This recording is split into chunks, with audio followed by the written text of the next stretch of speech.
அரை மனிதனா அவமானமா, குழந்தை இல்லைன்னா அவமானம், பொண்டாட்டி டைவர்ஸ் கேட்டா அவமானம், பொண்டாட்டி சண்டை போட்டவங்க அம்மா வீட்டுக்கு போயிட்டு அவமானம், பொண்டாட்டி நீ ஆம்பளே இல்லடா ஆண்மை இல்லாதவனா சொல்லிட்டு அவமானம்.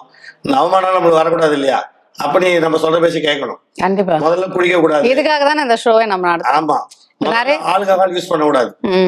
ஏன்னா இப்ப ஆராய்ச்சியிலே கண்டுபிடிச்சிருக்காங்க, ஆல்கஹால் யாரு அதிகமாக குடிக்கிறாங்களோ அவங்க ஆண்மையை இழந்துருவாங்க.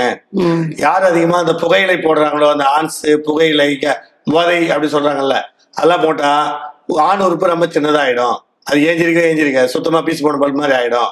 இப்பெல்லாம் ஆராய்ச்சியிலே சொல்றாங்க. ஓகே சார், அது புகை பிடிப்பதனால் மது குடிப்பதனால் உடல் நலத்துக்கு கேடுன்றாங்கல்ல, அந்த கேடான பொருளை ஏன் சொல்லணும்?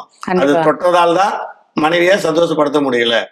பெரும்பாலும் நிறைய ஆண்களுக்கு ஆண்மையோட தான் வராங்க, இந்த அடிக்ட் ஆகுறாங்க பாருங்க போதைக்கு.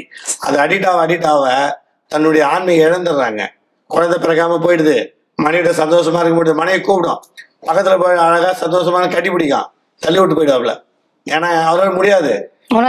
ஆமா, அது மனைவியே சொல்லும், ஒண்ணு செஞ்சா என்ன ஒழுங்கா செய்ய, இல்லாட்டி என்ன தொடாத அப்படின்னு சொல்ற பெண்களா இருக்காங்க.